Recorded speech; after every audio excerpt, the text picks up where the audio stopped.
What's the right ute for towing a 3.5 ton trailer for business? That's next.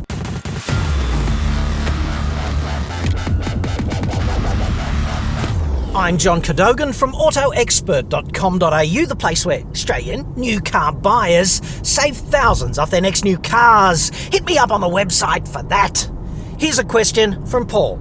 I will be towing a fully enclosed car trailer and transporting cars as my business. The trailer is a 3.5 tonne GVM. I'd say, including the trailer, I'd have around the 2.5 to 3 tonnes on board most of the time.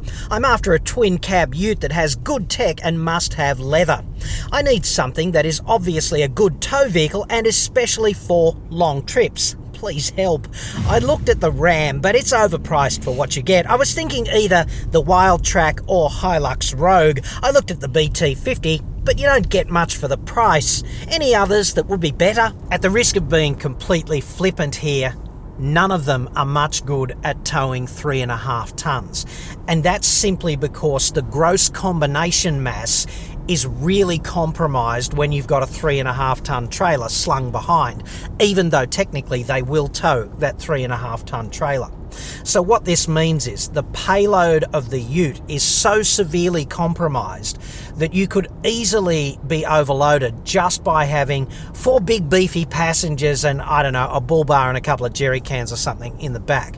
It really is compromised in that situation. 3 tonnes is far more realistic, and most of the utes will do that. So I actually really like the Ranger and the Colorado because they've got really strong engine outputs, and they look okay and they go okay and they tow okay. I do have some reservations, right, about Holden and Ford and their capacity for delivering repeatably crap customer support. They're really bad at that, and they're the only reasons I don't routinely recommend Ranger and Colorado. Toyota's pretty good with the Hilux, but they did have that horrible DPF failure issue, and they say that's resolved, but I really don't think the fix has been employed in the market for long enough to know for sure whether it's a really robust fix or not.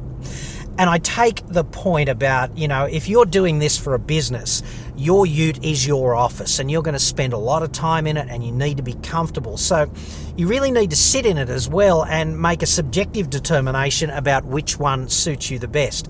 They'll all do it, and there are far more similarities than differences between all the different utes. They're not even Japanese, right? People think they're Japanese utes, but none of the so-called Japanese utes emanate from the land of the rising sun. They've never seen the sunrise in the land of the rising sun. They all come from Thailand, at least the ones that we consume here in Australia are like that. So basically, if this were my decision, I'd be sidelining the Triton because the Triton's maximum tow capacity is only, in inverted commas, 3.1 tonnes. But you know what? If you could guarantee that you were never going to exceed that 3.1 tonnes, I'd really seriously be considering the Triton because I think it's got far too many pluses going for it, such as decent reliability, ability to operate in all-wheel drive with the centre diff unlocked, and it's got pretty good customer support, nice long warranty, all of that stuff. And I don't get any complaints about Triton, so there's that. I don't get any complaints about BT50 very much as well, and under the skin it's a Ranger, but Mazda's better at customer support, so there's that. And the only other thing I'd say here is that, even if you were to buy a Land Cruiser, you've still got the same gross combination mass kind of limitation. I was looking at Land Cruiser recently, and you can tow 3.5 tonnes there. Obviously, it's got a big, fat 4.5 litre V8 diesel engine, so it absolutely goes like the clappers, and it tows like a friggin' Trojan. The only problem is with 3.5 tonnes slung behind, you are limited to 600 odd kilos of payload, even with a Land Cruiser 200.